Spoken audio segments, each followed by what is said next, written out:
We're gonna do a song that you never heard before. The volume.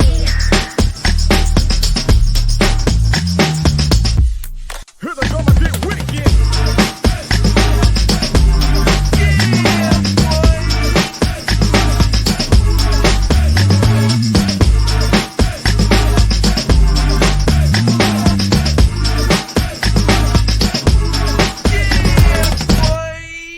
Here we go again.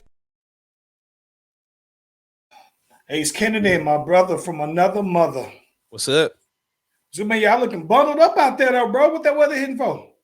Oh, it's like 66 today. Y'all looking y'all straight then. We oddly enough, man, we were probably about 55 today. It felt kind of warm. Maybe I was so used to it being so cold. I went out checked the mail and it was straight though, bro. Nah, it's a light jacket, bro. Yeah. Yeah, and it's a short sleeve, so you know. Okay. Well, listen, bro. A lot to talk about today, though, man. Let's go ahead and get it rolling there, Pippin. All right, bro. Let's do it.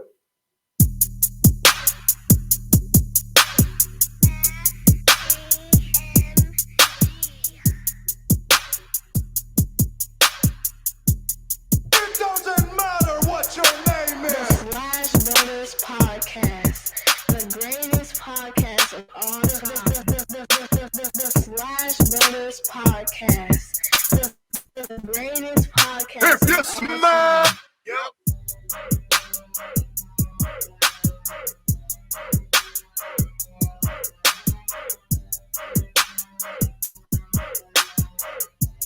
it doesn't matter what your name is.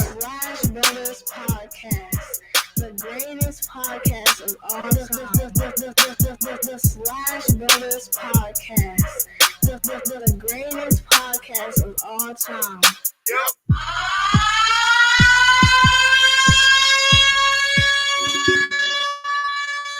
Hey, listen, if you haven't already, and it's your first time checking in your boys, now listen, be sure to like and subscribe to the Slash Brothers YouTube and Facebook pages. We are live on both platforms at the same time. You click on the bell, you click on the notification, the subscription if you're on YouTube. Well, you get the heads up, your boys are doing their thing. Ace Kennedy. Let's get straight to this one, bro. Which one? Because there's so many. Where you want to start? Man, let's get the big headline out the way. Let's slide into it. First of all, we both lifelong, and I'm talking lifelong wrestling fans, bro. You know, it goes back for us. It goes back on the sticks. We used to play WWE versus NWO or WCW versus NWO. Right. And, WWE 2000, right? So Royal Rumble was this weekend, which Royal Rumble is, you know, it's the start of new feuds. It's also capping off feuds that are preparing for WrestleMania. So like some of the people when they're so for WWE, it's like, all right, this is our last ditch effort to really solidify, because they call it the road to WrestleMania, right? So everybody who follows WWE knows that Cody Rhodes won it last year. He ended up winning it again this year, which hasn't been done for 26 years. Last person to do it was Stone Cold Steve Austin. And it's a big deal because, you know, because I'm older and because I'm more into the business side of things now. Of course, I've heard the rumblings that The Rock was going to be facing Roman Reigns at this year's WrestleMania. It's WrestleMania 40. It's I forget where it's at. I think it was I don't know if this one was in Los Angeles or last one was in Los Angeles. Either way, WrestleMania 40, supposed to be big. The Rock came out earlier in the year and basically said, look, he didn't know whether he should be sitting at the head of the table, which is a direct shot to Roman Reigns. So people was like, Cody's story looks like it's going to come to a complete halt for a minute because The Rock trying to put his hand in the bid, right?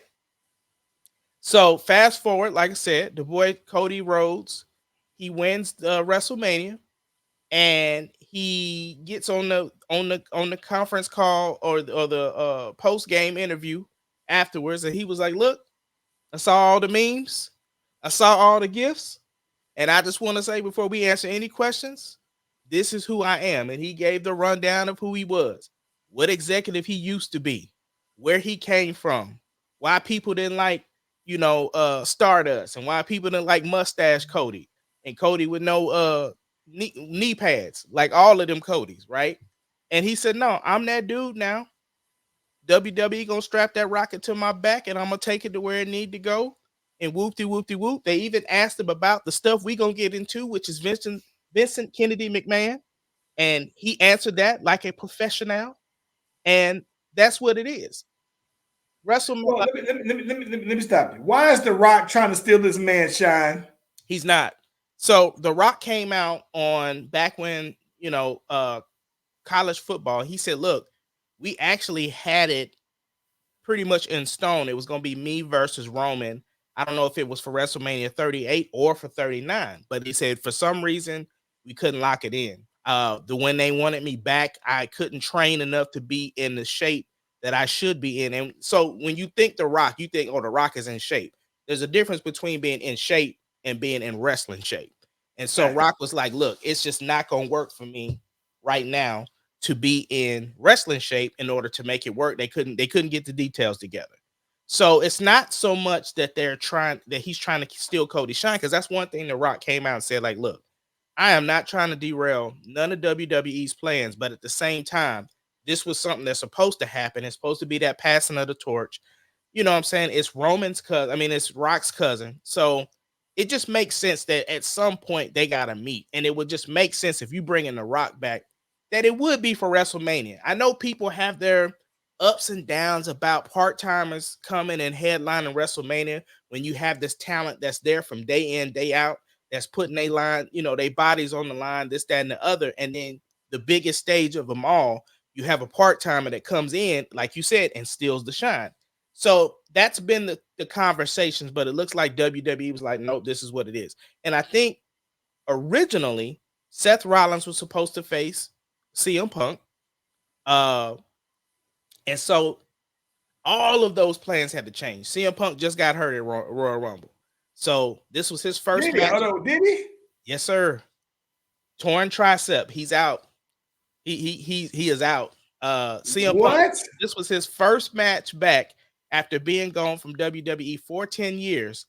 And it was at Royal Rumble, his last match. And he came back and got hurt in the Royal Rumble. So now, and so the other thing was they were worried about Seth not being at WrestleMania because Seth has something going on with his leg. But I think they did the surgery or gonna do the surgery, and he's gonna be back in time to make it happen.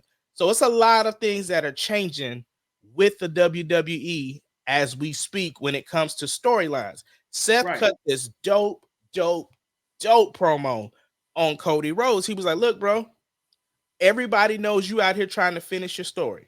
Everybody knows that you already challenged Roman Reigns. He said, but I just want you to pump the brakes on that real quick. And basically, you should be trying to wrestle me. He said, man, forget what Roman talking about. He said, Roman got the Hollywood title. He got the Hogan title, the one everybody politicking in the back. You know what I'm saying? This title that I got, this is the one that was brought because of the fans. This is the one, this is the workhorse title. He said, when we out on the road doing the live shows, I'm defending this title. When it's time for TV, I'm defending this title. He said, this is the title your dad had. So if you want to fight for somebody that's got the real title, you should come fight me. Fight for the workhorse title. He said, because we know if we ask Cody, we ask your daddy, we know which one he would pick. So if I'm you, choose me. So it was so dope. So dope. But anyway, Royal Rumble was real good, bro. I enjoyed it. I know you say you ain't like the women's Royal Rumble. I thoroughly enjoyed it. Well, let me before we let's since we're talking about that, because this is what I'm wondering. Mm-hmm. Why is it taking Damian Priest so long to cash in? Like, when is he? So if he could just go in and just basically like get the shoe in for a title, right? I would imagine that he would, for the more prestigious one. Like, what's stopping Damian Priest from letting him go against The Rock or the Roman Reigns belt? Slide right on in at the end and take that belt. Like, if I'm him, if that's the more prestigious one, the Hollywood belt, if I'm Damian Priest, that's the one I'm trying to get. Not really, because Damian Priest is on Raw, and as much as like, and again, you and I know this is all storyline stuff. What I do appreciate that they're doing with Damian Priest is because they are teasing it. Like there's been times he's come down to try to, cash in, and things have happened. Yeah. So I can very easily see them right now, because the CM Punk thing is scrapped and Seth is hurt. You let I was finna call him Claymore. Let McIntyre win it at WrestleMania, and maybe have him come and steal it from him after he's been beat up by Seth, because of the fact that they've teased McIntyre being a part of the Judgment Day, right? Yeah. And so that would create a rift, and that's some storyline that you can move forward, because you got to get away from Seth because he's got a heel. So there's ways that they could do that. Plus, that would give Judgment Day all of the belts, because I think currently they have the tag belts. Yeah, they have the tag belts, because he's the tag champion with Finn Balor. So, and then Rhea Ripley's got the belt, and then Dom used to have the North title or something from NXT. So anyway, it would be good to do something like that, but they gotta redo plans now anyway, since CM Punk is out. But like I said, I enjoyed the women's rumble because of the fact, it's a lot of moving parts. And the reason why I bring that up is because in the men's rumble, the rumor was that Brock Lesnar was supposed to be in a spot, and they had to replace him, which we'll get into in a second. But the women, what I thought was dope is typically they always bring in the legends. They bring in the Trish Stratus. They bring in the Kelly Kellys. They bring in the Michelle McCools. You know what I'm saying? They bring in the Laylas. They do all of this stuff. This year, they didn't have to use any legends. They used all WWE women outside of Jordan Grace, which is the TNA Knockouts champion at the moment. She just defeated Trinity, Naomi, who just came back to the WWE. That's who she defeated in order to get the belt, because she was on her way out. So I thought that was dope. And they built a lot of nice feuds. The girl, our girl from AEW, Jade Cargill made her first out there looking fine, boy. I said, oh my God, boy. Listen, bro. She's so fine to me, it's ridiculous, bro. What I thought was dope, she looked like she fit. And I heard she's having some issues remembering spots, stuff like that. I mean, detail stuff. But for the most part, she looked very good. They made her look strong. They had her pick up Nia Jax. They had her kind of like feuding with the girl EST. They had her kind of feuding with Becky Lynch. Like they had her rolling out there with the big girls. Listen. They need. I don't know how they're gonna do it, but I gotta see her and Bianca Belair go, bro. They stood they set it up really good. They had them both. They had both had somebody up in the air, and they looked at each other like, "Hold up, I know you ain't doing the same thing." They dropped them both and stood in the ring next to each other, and then that's when they got hit. So it was dope how they set it up. So I can definitely see that coming down the line. But anyway, again, I thought the women's stuff was cool. I hate that it was spoiled that Bayley was going to win, because I kind of heard that last week. It wasn't even trying to. I was actually surprised, because I was just like, all right, well, what's the point of Bayley winning? Man, they had this whole thing where they said where they had this leak. Again, I wasn't looking for it. It just, when you listen to wrestling news, they just drop stuff. So, still was happy for Bayley. It was cool to hear Triple H, his reasoning behind it, and how he's like, look, she gets overlooked a lot of times because because she does everything good. We just have her kind of positioned to do all these different things and don't really, He wouldn't be saying all that if Charlotte was out there. He'd still be overlooking her if Charlotte was out there. So get out of it with that. That was crap. Well, there's two belts though. So I like the fact that both belts, well, I say that. I was fixing to say both belts are relevant. But I'm gonna be honest, man. What's it, EO Sky or whatever? Forgettable. And listen, I'm gonna keep it a stack with you, bro. I don't even know who has the belts right now. Yes, you do. Rhea Ripley got it. She. I know Rhea. Besides Rhea Ripley, that's it. And it's EO Sky. That's it. That's what I'm talking about. But the reason why it makes sense for Bayley, because ever since that what's her name came back from Japan, she had retired, and she went to Stardom and back in Japan. I can't think of her name. Anyway, she came back and was kind of still in their faction. Dang, all of that stuff is just flying out my head. But anyway, Bailey's in that same faction, so they've been teasing, kicking her out of the faction, which Io Sky has the belt. She's in the faction with her. So with her winning, with with a Bailey winning, now they can create the storylines for the rest of the new year. So super dope. But like I said, let's Royal Rumble was good. I didn't like the Roman Reigns match. It was such a filler match. It was trash. They could have just left that off the card. It wasn't even like a Raw match. No, it was, bro. It was so whack. Like, it was such a wasted. I get it. You wanted to have those big guys on the card, but they could. It was so. He won clean over AJ Styles. It was just, but of course, he still cheated to win. I mean, everything. It just made Seth's promo go up that much higher because of how he described everything. It was so dope. But the big news. I think it's funny. What's up? I think it's funny to me that Kevin Owens is getting slim, but his head is the same size, bro.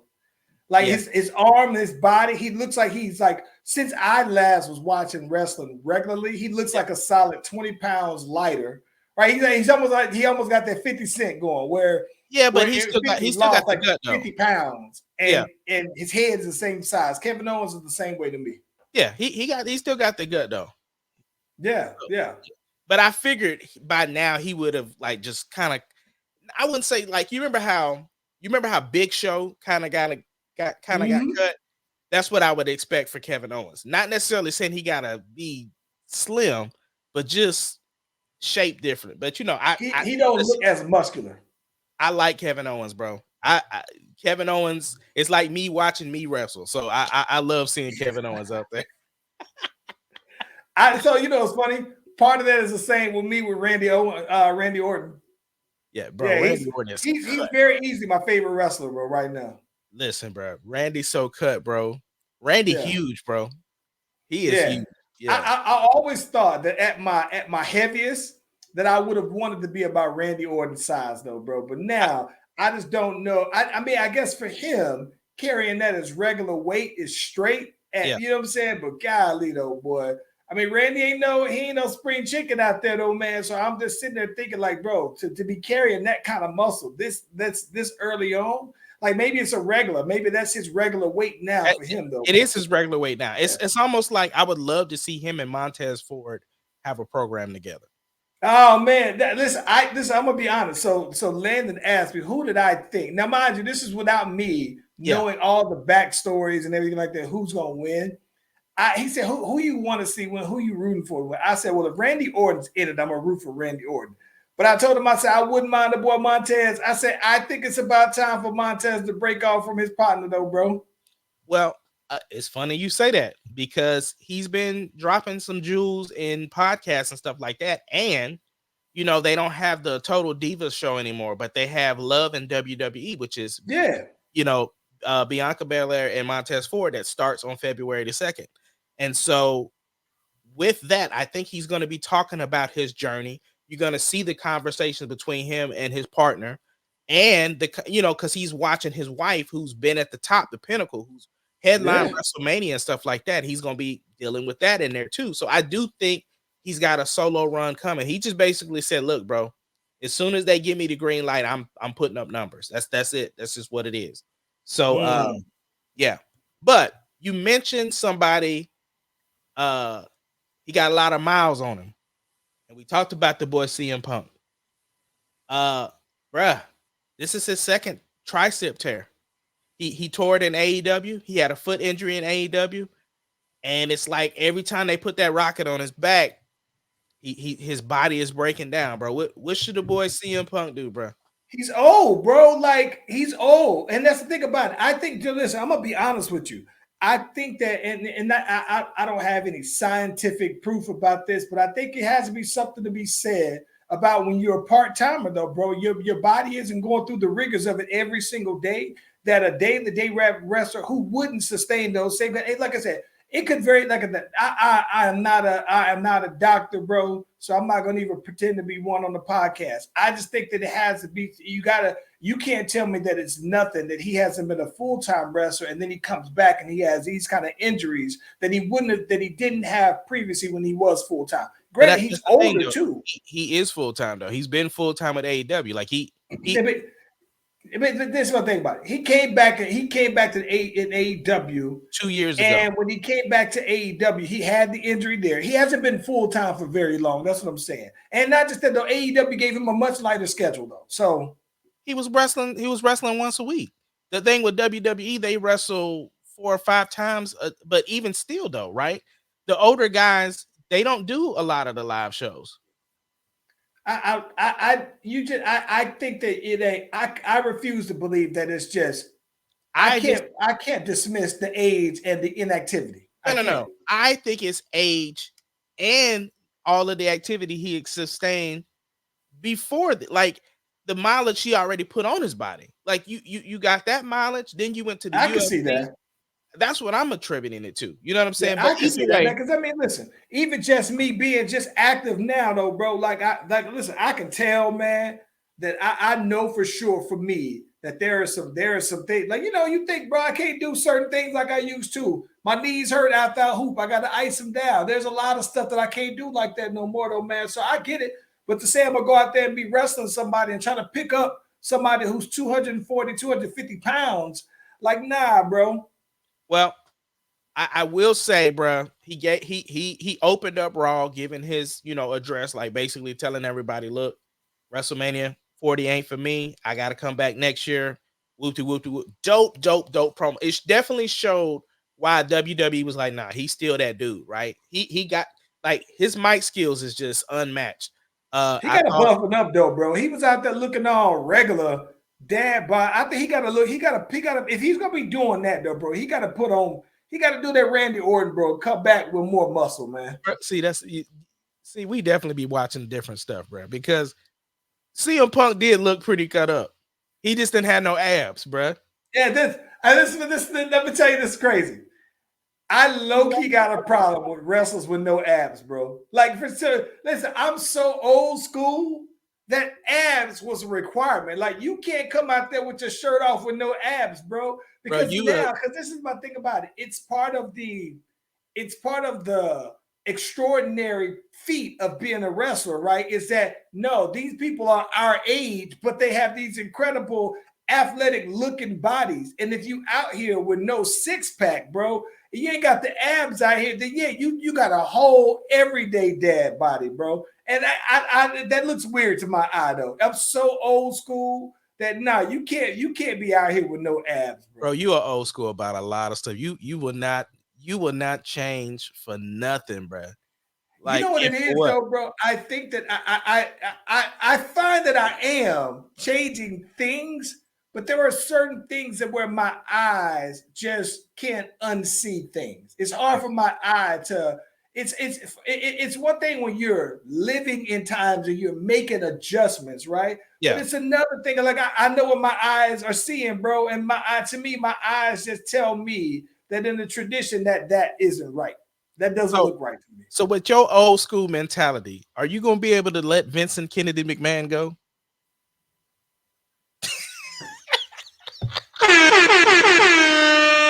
Listen, get Vince the hell out of here, bro.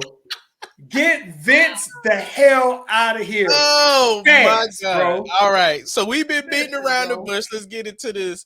And listen, shout out to the big homie, the big little homie, Chris Top, for checking in. Because you are right.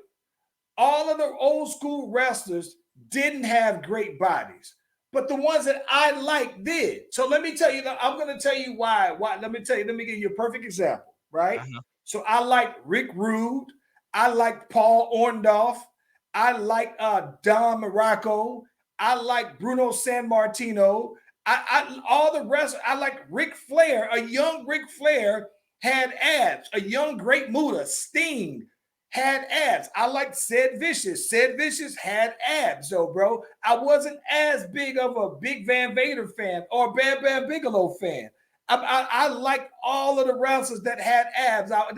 So I don't disagree with you that old school wrestlers didn't have bodies. But listen, bro, by the time Ric Flair didn't have abs, Hell, he was like 50 years old, and I thought that he still looked like an incredible, in shape 50-year-old though, man. So, but but to each his own. I agree with you though, man. Cactus Jack, Mick Foley didn't have it. I wasn't as big of a Mick Foley guy as I was Stone Cold or The Rock. You know what I'm saying? Like all the ones that I like had abs, bro. Stone Cold didn't have no abs, bro. Who? Stone Cold. Stone Cold did have abs, bro. You gonna make me look it up. But look, we gotta get into this. We gotta get to this Vince story, bro. Listen, get Vince the hell out of here. That's one thing it is far overdue to get Vince and John Laurinaitis there. It's so listen, I honestly think, bro, that you could have gotten rid of them 10 years ago, and it would have been more than justified, bro. Yeah. So y'all are bugging, by the way. Stone Cold did have abs, bro. Nah, he had no abs, bro. I'm looking at pictures. Well, y'all better go back and check. Stone Cold had abs, bro. Nah, listen. He ain't had no abs, bro. Yeah, Stone Cold had abs, bro. Stone Cold had, before we jump on this, Stone Cold had abs when he came back as a 50-year-old Stone Cold. Then still had abs. I'm saying Stone Cold, when he hurt his knee and came back and he had the big knee brace, he didn't have the abs like that. But before he had the knee brace, Stone Cold had abs, bro. You don't see him with his, you ain't got no shirt off picture on him though, man. But that boy had abs though, man. When he was stunning Steve Austin, he had abs, bro. Stop playing with me, bro. I know what I'm talking about. Okay. So Vince McMahon is out here getting. Listen. I think that this. I don't know the details of how these allegations came. That's what I was going to. Run. Give me a rundown. Okay. Allegedly, because he has not been proven guilty yet. But we just gonna give you what's popping in these streets. So Vince was over the WWE, and allegations came out that he had some sexual misconduct things happening, and he was what got him in the affairs and got that didn't get him in trouble. What got him in trouble is because he used corporate money to pay hush money to these people. The last time, okay, and there was I think there was I don't remember the amount of women, maybe like 31 or something like that. There was lawsuits and stuff that at least 15 or 16 that he had covered up and got taken care of. Okay. But he used WWE money. Him and John Laurinaitis were named in the suit. So They let them go or Vince retired. Okay. Pause for a minute. John Laurinaitis, who is married to Nicki and Brie Bella's mom. Yes. He also used to be, I think, Johnny Ace in Johnny Ace, something like that. Yeah. He used to ride around on the scooter to people. I forgot what it was, but he used to play a character on WWE as well. But he was president of talent operations or something like that. Yeah. So anywho, they let John Laurinaitis go. They fired him, and Vince retired. So then Vince wiggled his way back into WWE. He basically like, look, we getting ready for these the TV rights deal is about to come up. So I'm gonna come back and basically help get the TV rights deal done. And when he came back, he fired the people that didn't want him there. And he basically put in his contract, like, nope, you can't let me go. So then WWE sold to Endeavor. Endeavor created a company that's called TKO that has UFC and the WWE as one company. So under TKO, Vince no longer had the majority shares of WWE. Ariel Helwani, I think his name, is like over everything now. He was named the CEO. So then Vince had it in his contract where it was like, look, you can't get rid of me unless I die or become incapacitated. So he had that ironclad contract. But again, he don't have the majority shares. So they said, look, our stocks is going down because we got you still out here as the face. So we're going to have to put you to the side. Triple H, you go ahead and take over all creative decisions. Vince, you out. So Vince is sitting in the cut, making money. Like, okay, cool. then drops this particular sexual allegations. But this time, this chick got receipts. Basically, the long story less long is there's a chick that he hired that he created a position for, and he was knocking her down. And then he was passing her off to John Laurinaitis. They was having threesomes. They was doing this. They was doing that. And then he just started pimping her out, allegedly, to other parties. Like he was showing pictures and stuff to the production staff, showing them and so the reason why Brock Lesnar was pulled from Royal Rumble is because in the suit it said that during a contract renegotiation in a certain year, I think it's like 2021 or 23 or whatever, or 2003, I'm sorry, there was a former WWE and UFC champion who Vince had gave her to in order to help with the contract negotiations. And so people was like, UFC champion, WWE champion. It ain't Kid Shamrock. Right. So it kind of just looked like it was Brock Lesnar. So they had to pull him quick. So now you got text messages upon text messages upon text messages. She got the best receipts. She got the best receipt. Listen, her receipts are so good that they're redeemable anywhere, bro. Like it ain't like, listen, bro, listen, because let's get to this, bro. When you go through and you read her text messages that she has between her and Vince, you can kind of see how it started out where he was just knocking her down. And then for some reason, as it progressed into Vince almost like, yo, let's go ahead and have these threesomes jumping off, which is one thing that I'm blown away by, because Vince seems to be an advocate of it ain't no fun if the homies can't have none, because he finds a way to pull John Laurinaitis into everything, right? All the women that he had the allegations before, he was tied up in them things as well, though, right? Hold on. So John Laurinaitis, I got to give you this one thing. One of the things, the details that she said that their boy Vince hired her. John Laurinaitis had a new position, and he ended up having a hotel room, and he sent her to him every morning and said, you got to go serve him up before that's how you're going to start your day. As a matter of fact, you're going to be known to John Laurinaitis as his breakfast. Yeah. So listen, not just that, she tells Vince, yeah, man, the boy John Laurinaitis is talking about having some three ways with not Vince and him, but a separate three-way, right?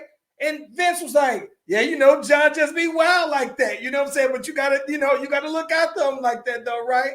So then she proceeds to go ahead and slide through with the boy John. So what's wild about this, right, is that when she slides through with him, Vince is telling her, she comes back and tell him, like, yo, yeah, I did it. The boy was out there wilding, said I'm a little sore. And Vince is like, yeah, that's part of the passion, is you being a little sore. Matter of fact, I'm going to slide through. I got to get some of that sore monkey, bro. And I'm blown away, because then Vince is telling her in other text messages, like, oh, yeah, what'll be good? You with 3 big black cocks. And I'm just thinking, like, wait a minute, Vince.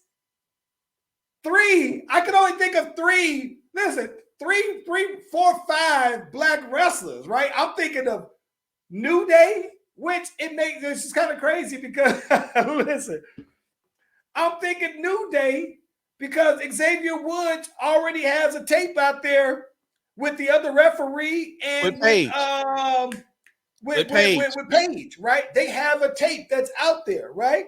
But we ain't finna implicate them. We ain't finna implicate them. But still, we don't know that it was the New I'm Day. thinking three black guys. I think the New Day right off the bat. And then I'm also thinking, like, okay, then you got Ricochet, you got Street Profits. But Vince ain't even talking about him. Vince said, oh, you good with three other ones, right? And this is the part that I think is wild, though, right? The part that I think that's wild about this is when he alluded to passing, he said, yeah, in the text messages, yeah, I show some of the guys from tech. We call them, our technical guys or whatever. And he was very specific. He said, I show about 12 guys, right? I show 12 guys your picture. All of them say, oh, yeah, She got a nice tail on her. She got nice boobs or whatever. And Vince is like, oh, yeah, she'll do all 12 of y'all. All 12 of y'all. But she only going to do 3 at a time. She only good for 3 at a time, though, bro. And I think the part that blew me away by this is how liberal Vince is at basically passing this girl around. So when she said that she was basically sexually trafficked around, that's exactly how when you go through the description of this, of what happened in the receipt. So you can tell me it's alleged. You can tell me that Vince might say she's a disgruntled employee. Whatever you tell me that's disgruntled. The receipts from you say that you passed her around or alluded to you passing her around to at least 15 to 18 different guys, right? 15, 18, because you showed 12 guys from tech. You alluded to 3 black guys, and you already said that you would go ahead and do you to knock down a threesome with her, and then John Laurinaitis had a threesome with. That's at least 18 guys right there that Vince has basically passed along. And listen, I think it's just blown away because Vince apparently loved the cakes, but he doesn't like them enough to where he ain't willing to share the cakes, bro. Like, listen, Ace Kennedy, I couldn't imagine. Let's just talk about this from a practical perspective, right? Yeah. And since the big homie Chris is out here in the comments, I couldn't imagine you coming across a girl and you said, golly, boy, these is top 5 cakes ever.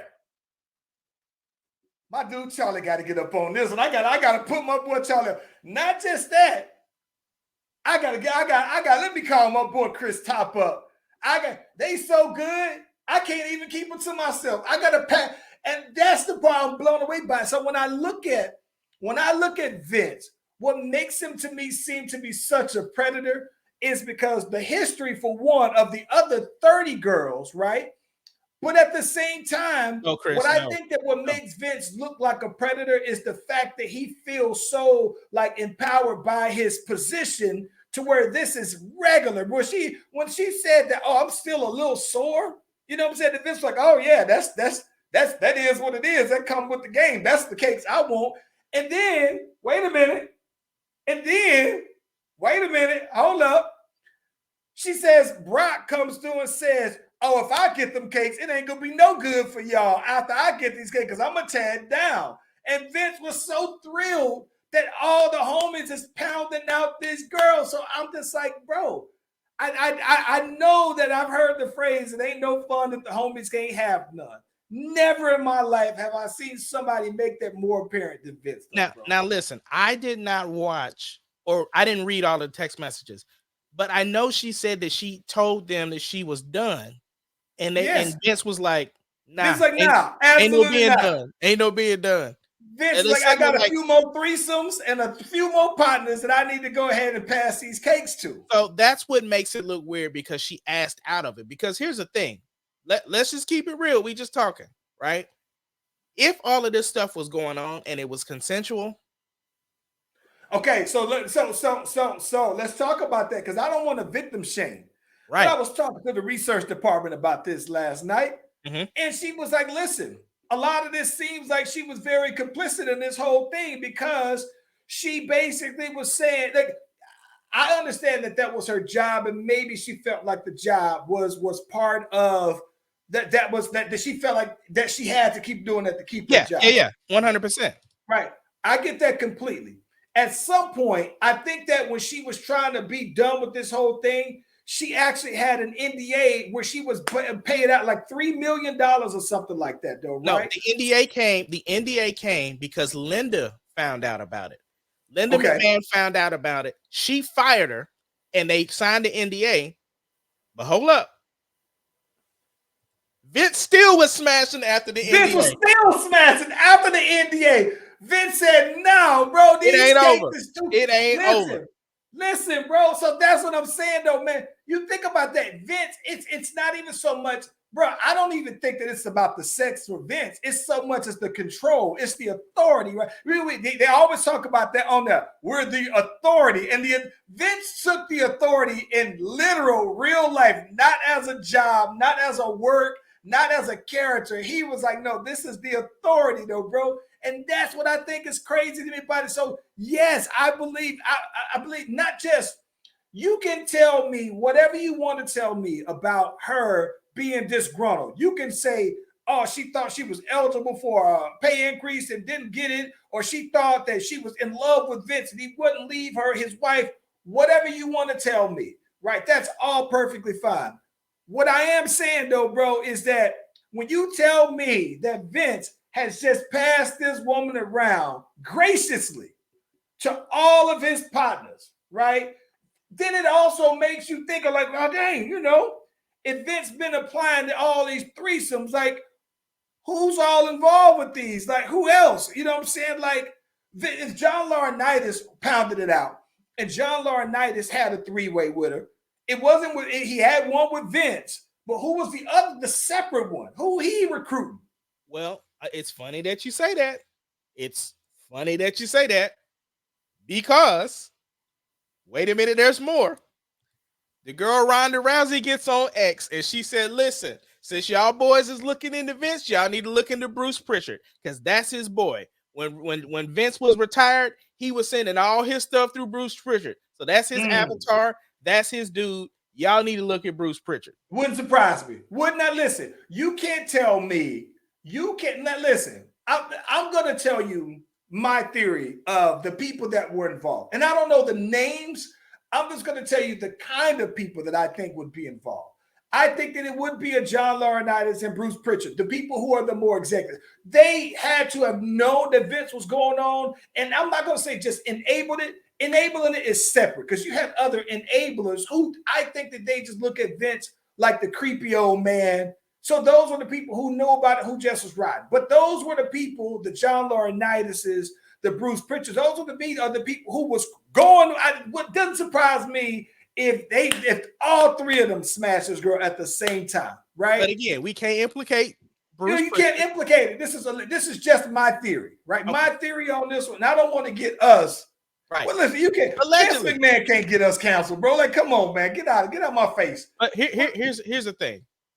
Let me ask you this question though, because this is some people keep bringing up, and I'm like, I just can't, in good conscience, loop him into this.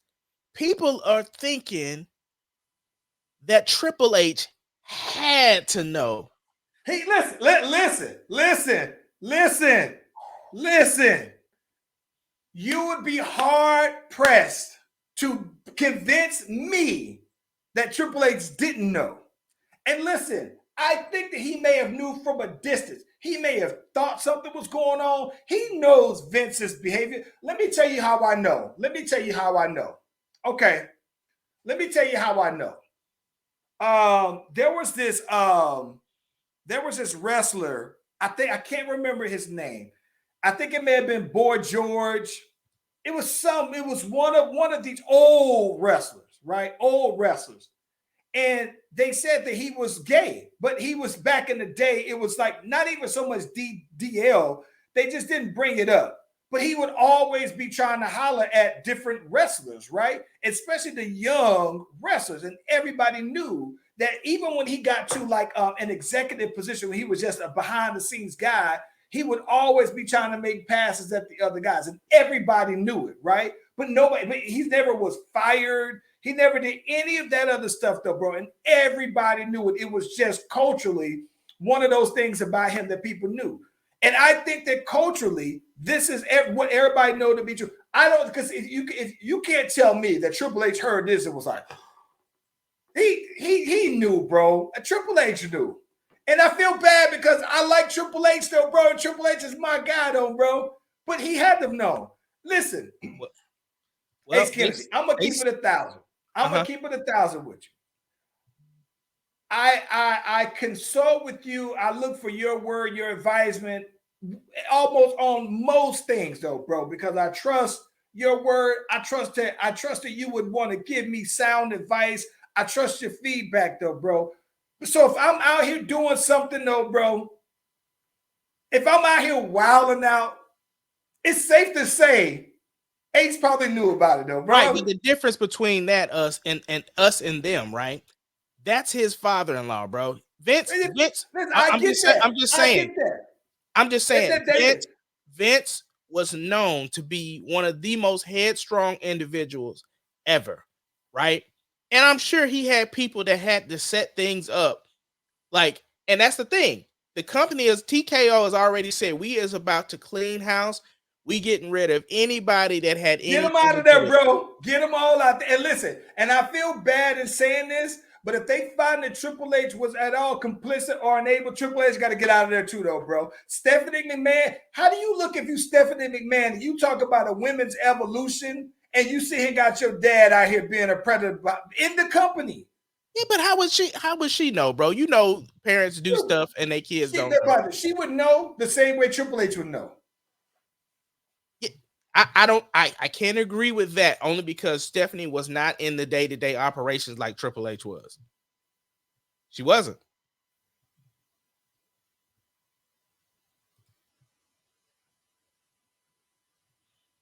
She wasn't. Do you think Shane knew? Yes. Shane knew about all them girls. All of them knew that about Vince. Yes. I believe everybody in WWE knew about all of them girls that was in the previous lawsuit. Yes, they all knew. That's part. Listen, bro, that to me, I'm gonna keep it 1,000 with you, bro. That seems like it's part of the WWE culture, is accepting that that's the kind of stuff that Vince do. So yes, I do believe it, bro. All of them knew. What else we got, bro? Let's talk about Megan, bro, because I can't wait to talk about Megan. I've been waiting to talk about Megan, bro. I'm gonna let you set it up, bro. And listen, I called you a few days before the whole thing came out. When I first heard his, I called you up and I said, yo, I said, bro, I think that Megan and Nicki is about to have beef. And I said, I heard the song. The first time I heard it, I called you immediately after. I said, yo, I heard his. And I heard Megan say, y'all worried about Megan, need to be worried about Megan's law. And I said, wait a minute. Megan's law is the law that requires sex offenders to register. And I said, wait. That seems kind of random because I thought, why? I only can think of Nicki Minaj, right? Nicki Minaj's husband and her brother also are both registered sex offenders.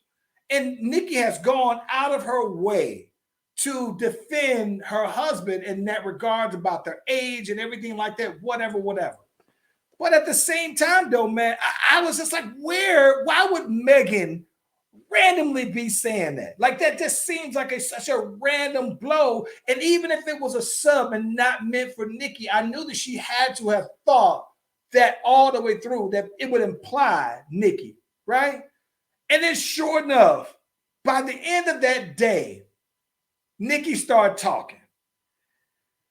Ace Kennedy. Nicki comes out with Bigfoot. And I only heard. Well, nah, you can't jump straight to Bigfoot, bro. Because she didn't come out with that immedially. She spent about 72 hours online fighting. She was ranting about it. She was ranting about it, right? She was real pissy about it. She was in her feels about it. But I think that I think it wasn't 72. It was more like 48. Because she came back with the song a couple days later. But when she started coming back, she started alluding to some of the lyrics. So by the time the song dropped, it was already all of the bars that she had already been saying on Twitter. So by the time I heard the actual record, I was like, nah, the bars by themselves are cool, right? But you then basically put everything on out there.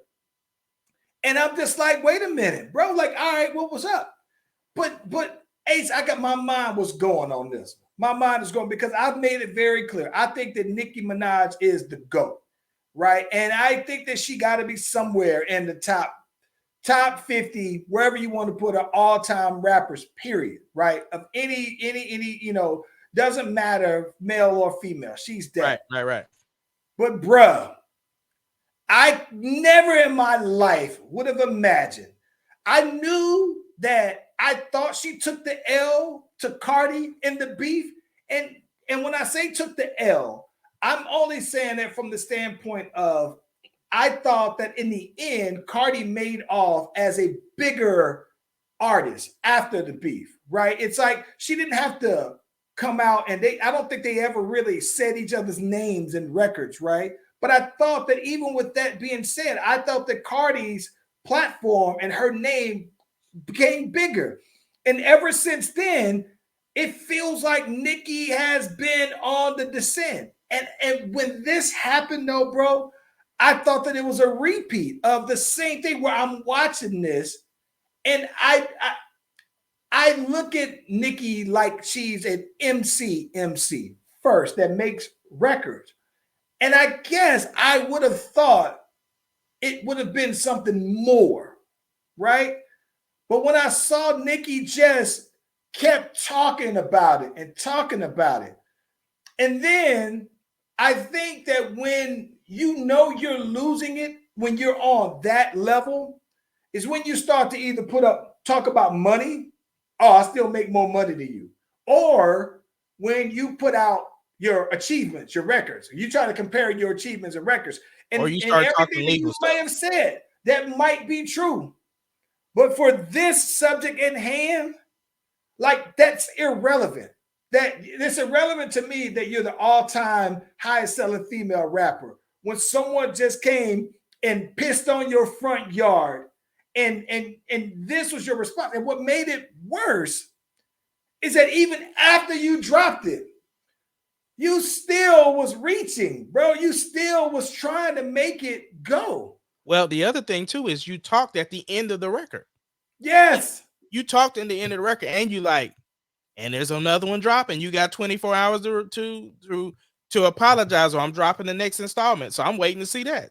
Now Drake, now with that regard, Drake did drop a record before he dropped back to back. And people like back to back way better. Most people don't even remember the song that Drake dropped, his original diss on the boy Meek Mill. Meek Mill. I'm Meek drawing Mill. Meek Mill. Right, Meek Mill. Most people don't even remember the record before that. But here's why. This is why I was disappointed with Nicki, right? Because I kind of compared this one to Ether, right? So when you look at it, I thought that his was more of Takeover and Nicki was supposed to drop an Ether. And the reason why I say that is because I thought that Megan had the first one out, and while she had those couple of lines where she didn't exactly say Nicki's name, I thought that she addressed the industry in general, right? The same way how Jay-Z was taking shots at multiple people.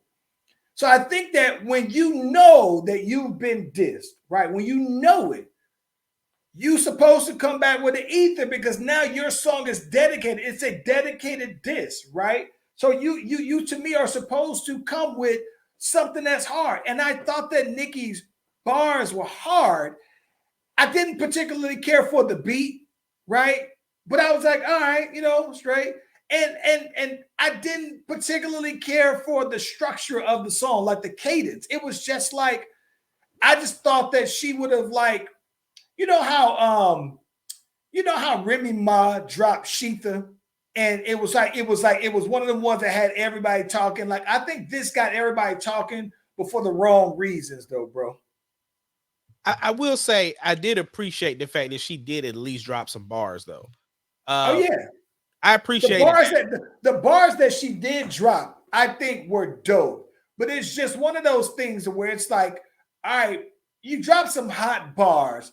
I think on a different beat and in a different format, I thought that those would have landed a little bit more flush, right? And I think that because she picked like this Detroit style beat, and it was more up tempo, and that's why the song was so spacey, because she was doing this Detroit style beat that's using Detroit. They're using Detroit style beats. This new, they're not new, but the Detroit sound is usually like 95 to like 110, 115 BPMs. And so they rap that Teddy T Grizzly style flow. And so I thought that she was trying to do her regular flow on that beat. And it just didn't land like that though, even though the bars was dope. And so now I'm not gonna lie. It does make me look forward to what else if she's gonna drop something else. But if I'm Megan though, bro, I said what I had to say, and she's not giving me anything at all that I think is worth me even responding to the first time or a second time. So it's like if you're saying if you don't respond, I'm gonna drop another one. If I'm Megan, I'm thinking like, well, hell, what you said the first time wasn't better than what I said the first time. So your second time, you could go ahead and drop the second one. And then if I'm Megan still, now look at the second, I think the best response is a no response. Listen, man. In battle rap, as a battle rap fan, it's what we would call a gentleman's 3-0, bro. You had some dope bars, but you lost every round of this, though, bro. Who caught the strays? Did you catch the Cardi strays from Nicki? Well, listen, no. You know who caught something that I thought I was the only one that caught. So in Megan's song, she said something about she said y'all talking about girls with BBLs when you got the same scar as them, right? And I was like, wait a minute, because I've been hearing for probably a good part of the last 5 years that the boy Drake has been like hulking up. He's been working out real heavy, so he's way bigger. But people have been saying that Drake been out here and got BBL, or when it got some lipo, like everybody's been associating that with him. And I thought I was like, people are talking about the Nicki because that to me seemed the most obvious one. But I thought that the one that people wasn't talking about though, man, and it was like, I mean, this is like a sniper one from long range that nobody's talking about though, bro. That I think that she was implying Drake on that though, bro. I love this. I love bias because she is a Texas treasure and should be protected at all times. But I respect that she felt like some of y'all ain't protecting me like y'all should. So I'm going to go ahead and empty the clip on everybody. And I thought that she held her own though, bro. And I think that this one, listen, in the end, this one might go down as a top 10. This might be a top 10 diss record of all time though, bro. Top 10. Yeah, I definitely heard the Cardi subs though from Nicki when she was doing all of Cardi's vernacular, her mannerisms. I always and stuff. think that Nicki's rapping about Cardi. I think this. I mean, I know, but this was the first. I know you say that, but I'm saying this was the first time that I'm like, why does she keep doing all of Cardi's ad libs and stuff like that? I listen, Chris Top, you might be right, bro. I might be listening too hard, but it's a merit there, bro. Like I know I ain't just tripping all the way. I could be the fact that you're not the only one. Plus, you listening from a battle rap's perspective. I'm listening from a battle rap. Listen, from a battle rap perspective, that's like a triple entendre, bro. That's out there, right? And you can think that you can say that about. You can say that about Funk Master Flex, right? Where Funk Master Flex then went out and he got lipo. There's other rappers that the people have been saying got lipo. So Kanye said it himself. Huh?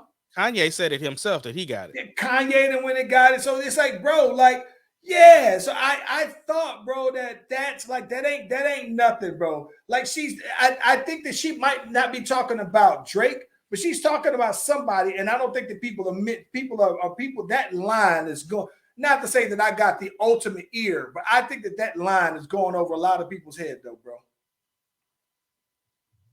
Yeah. I love it. Now, here's the thing. I got a question for you. What's up? So it used to be that before, for a long time, that when you used to need that hit from a female, you had to come through Nicki for 10 years almost, right? Before Cardi jumped on the scene, like it was hard pressed because you had Trina for a little while, not like that level though. But for maybe a 10-year run, Nicki had like a chokehold on female features if you needed that rap. And Cardi came, and then Glorilla came, and then Megan came. Not different orders, but my point is this though, bro. In the same way how a lot of male rappers not fall off, but they're not as hot anymore. Are we really, really watching Nicki's decline? Because she put out this album, and I get that she said, oh, this album has all these songs that are platinum, whatever. That's cool. I don't necessarily, when you put out streaming numbers, you and I know that those ain't real, right? So, but there are other female artists who can say some of the same things. They're moving units. They're selling records. So my question for you is this: seeing that we haven't seen the big Nicki Minaj WAP, the big Bodak. We always compare everything for Nicki to Bodak, and we're comparing Nicki to them instead of when we would compare them to Nicki. Like, are we watching her like low-key fall off, bro? That's a good question, because here's my thing. I listened to as much of the album as I could, and I didn't hear their WAP. You know what I'm saying? The song that's just out of here, right? There's songs that I like. There's songs that were dope. Nicki did her Nicki thing, but I didn't hear the smash. You know what I'm saying? And so I don't know if we're seeing a decline. I just think the landscape is changing for her. Listen, if Nicki, this is my thing. If Nicki, but because she went on to say every project that Megan has put out has flopped, right? And I think that's relative to if you're talking about people buying albums, right? When we know that people don't, when you say something is platinum, and with how streams are bought and the marketing behind that, I just always thought that the way that you can really tell if somebody's hot is based off of their visibility, right? So like that, like I saw Megan Thee Stallion on a Planet Fitness commercial, right? And I saw Megan Thee Stallion on another commercial. I forgot what it was. And I saw her on a Super Bowl commercial last year. And I'm thinking, like, regardless of me, how many units somebody tell, you can tell by who's hot because of how visible they are, right? Like, you can tell that Cardi cooled off some because you don't see her in front of a camera no more. You saw her a couple of years ago when she was on the Pepsi commercial, right? And she was hot, and you knew that regardless of how many album streams she had, that you knew that apparently if she's in front of everybody that she's hot. So I'm just sitting here thinking, like, I don't see Nicki, like, she got a new project out like that, and I don't see her in front like that no more. So it's like, you're still relevant, right? But it's hard, bro. It's hard. I would have never I thought that Nicki truly would have been like the equal to Drake, where Nicki's had the longest run for a hot female rapper, but Drake still moves the needle, right? He's still the pulse of it. I thought that Nicki would still be that, and it doesn't seem like she's that. Well, you can say, I think the Barbs would disagree, but I understand what you're saying. I mean, the Barbs would listen. Listen. I'm not quite a Barb, but you'd be hard pressed to find a Biggie Nicki Minaj fan than me. But I'm also realistic enough to know that not just that other chicks are gaining on her. It's just I think that people are gaining on. People are in her territory of being hot right now, right? Like hot, like yeah, she still can. I think Nicki still probably can out rap them. But it's just, I think that most older MCs can still out rap a lot of the young dudes. You still don't, you get better with time with that. I just think that in terms of hotness though, bro, I just think that that's where I think that Nicki's scale is turning down a little bit though, bro. What else we got, bro? Before we get out of here, Super Bowl. You want to hold off on picking that? Yeah, let's hold off on it. We can because we can get into actually the playoff stuff too. We can talk about and you know what though, man. Next week, the one thing I wanted to get your opinion on. I don't think we've talked about this off camera either, though, bro. I saw something that said that Joel Embiid is 6 games. If he misses 6 games for the rest of the year, that he won't be eligible to be MVP. It won't be eligible for those postseason awards. Yep. Only reason why I knew that is because about that, bro. Well, the reason why it's important to me is because Shea is in the MVP conversation. Yes. So every time that boy be sitting out for foot soreness, the Reddit be going off like foot soreness. And you know what though? Listen, I got a problem, and we can talk about this. I got a problem that Joel Embiid doesn't play in Denver, bro. He hasn't played in Denver since 2019. Right? He doesn't. He had in 5 years. They've been keeping track with it. He just does it. Anytime that they play, anytime that Joker plays in Philly, he suits up every single time. He's never missed it. But he's never played the Joker in Denver, bro. Maybe that it's like he's running for that smoke. Or the altitude is getting him. Denver, bro. Bro, get out of my face with that. But listen, if he missed it this time when he missed it, them games is gonna count. I definitely want. We can talk about that because I like it. I think that those kind of awards should come with your availability, though, man. So yeah, we talk about that the next time around. What's good with you? What you got for the week, though, man?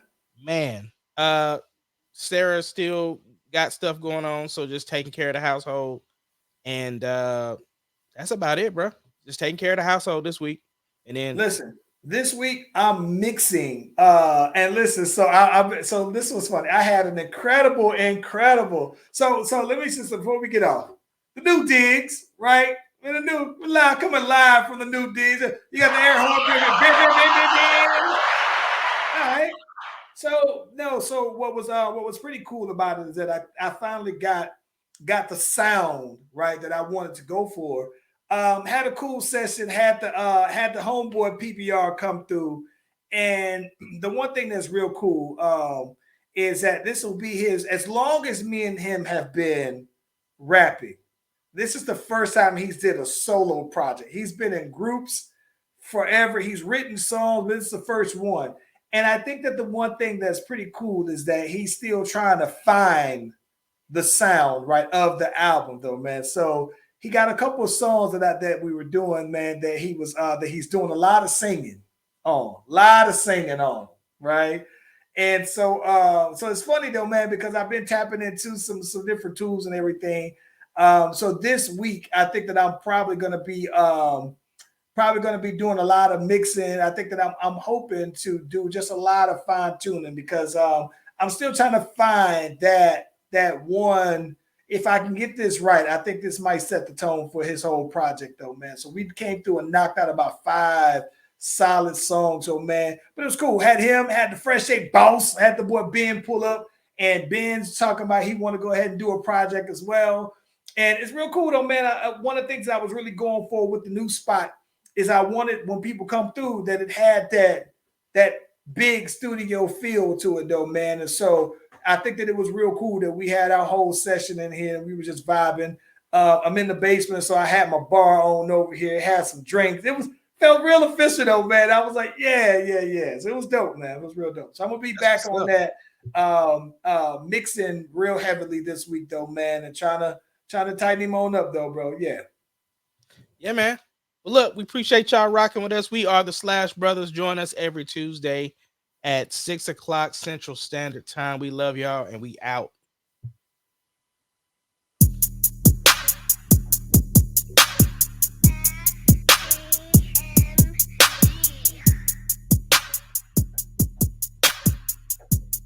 It doesn't matter what your name is. Slash Brothers Podcast, the greatest podcast of all time. The Slash Brothers Podcast, the greatest podcast. Can you dig it, sucker?